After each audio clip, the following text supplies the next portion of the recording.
Montage aspirateur Vacmaster. Aspirateur eau et poussière.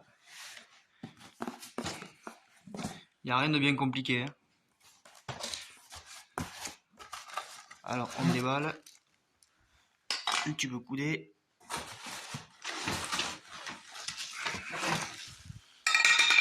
Un tube droit. Encore un droit. Une brosse. Ensuite, il faut sortir l'aspirateur en lui-même.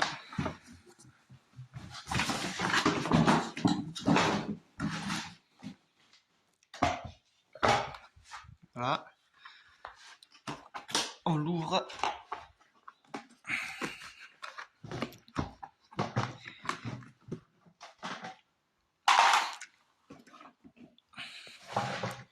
Bon, on filtre. Alors, au fond du carton, il y avait la notice.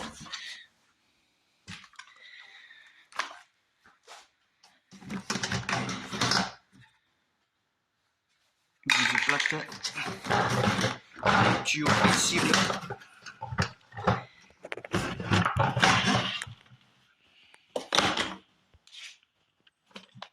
Un filtre papier. Filtre à mousse. Les roulettes à monter.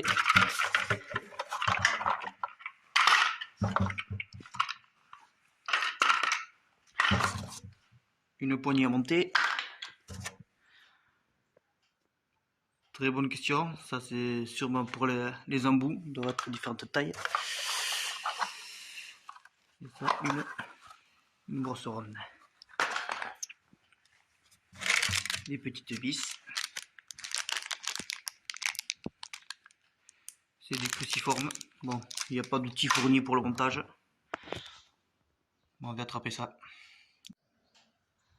On va passer au montage des roulettes. On retourne la cuve.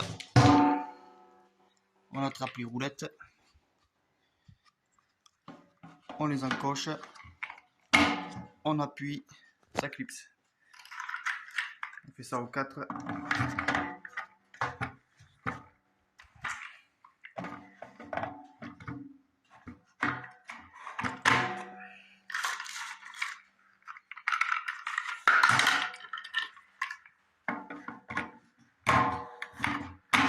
Une fois que c'est clipsé, ici il y a les orifices pour mettre les vis.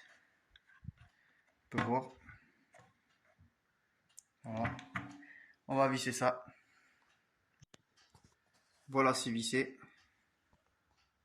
Rien de compliqué. Hein. On met la vis, on rapproche et on serre légèrement. Ça reste du plastique. On a l'air assez costaud de toute façon. Voilà. Maintenant, on va retourner la cuve une autre fois. Hop. On va pouvoir lui mettre l'aspirateur dessus.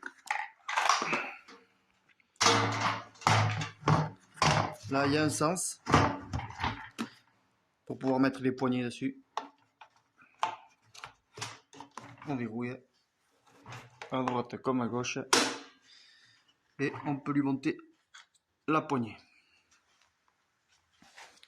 La poignée qui se met ici même et mettre encore les 2 dernières vis qui nous restent dans les trous prévus à cet effet. Le voici vissé. Poignée solide. Cet aspirateur il est pratique parce qu'il a 2 fonctions. La première pour aspirer tout simplement, alors il fait eau et poussière. Et ensuite la seconde, quand vous mettez sur 2, branchez une prise là, scie sauteuse, ponceuse ou quoi. Et normalement l'aspirateur se met en route et aspire les poussières en même temps qu'elles sont faites. Voilà. En bas ici on retrouve un bouchon. C'est quand vous aspirez l'eau, vous avez un bouchon de vidange en bas. Ça évite de tout ouvrir et de basculer la cuve, surtout si elle est pleine. Ça fait 30 litres, donc bon, le poids de l'eau, vous connaissez, hein, 1 litre 1 kg. Voilà, c'est pratique. Ensuite, ce qu'il y a de pratique aussi, ici, on peut voir l'emplacement des tuyaux.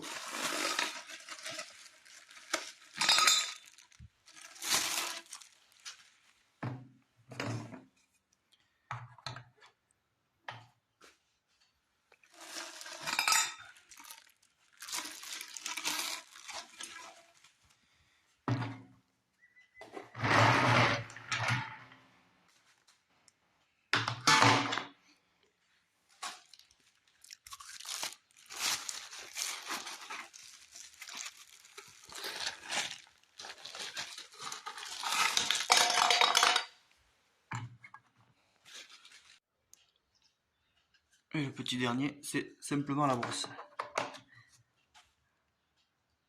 Voilà. Pour monter le tuyau, hop, ici, il y a un pion. Prends le tuyau. Le pion vient de se mettre là. Ah, ça forme une flèche en plus, impeccable. Vous rentrez le tout.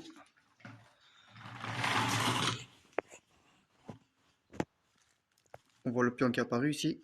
Et du coup, vous pivotez. Et voilà, l'aspirateur. Le tuyau aspiration, il est monté. Test de l'interrupteur. Aspirateur Vagmaster. Alors, fonction 1. Ça s'allume. 0, il est éteint. Quand vous le mettez sur 2, un outil est branché. Là, en l'occurrence, c'est une perceuse. Vous appuyez sur l'interrupteur de la perceuse et l'aspirateur se met automatiquement en route.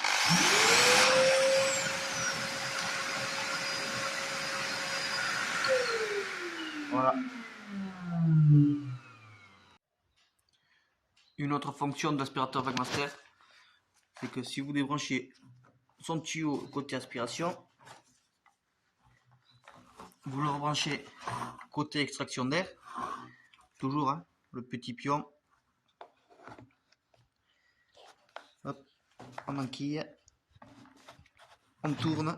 Quand vous venez de passer la sauteuse ou une ponceuse dans un endroit, vous allumez l'aspirateur, l'extraction d'air qui se fait par ici, et bien ça vous le soufflera.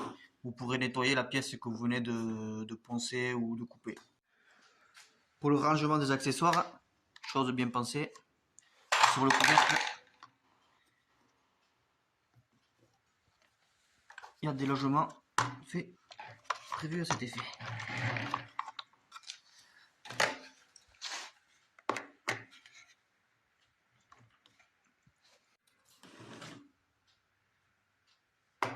Ainsi que pour le tuyau. Alors ce bout de l'aspirateur Vagmaster, c'est un adaptateur pour les outils électroportatifs. Voilà. Pour ceux qui ont une prise d'air pour l'aspiration via l'aspirateur. Tout ce qui est ponceuse, scie sauteuse. Voilà. Vous enquillez le bout du tuyau de l'aspirateur ici. Et ça, suivant le diamètre, ça va rentrer dans votre outil.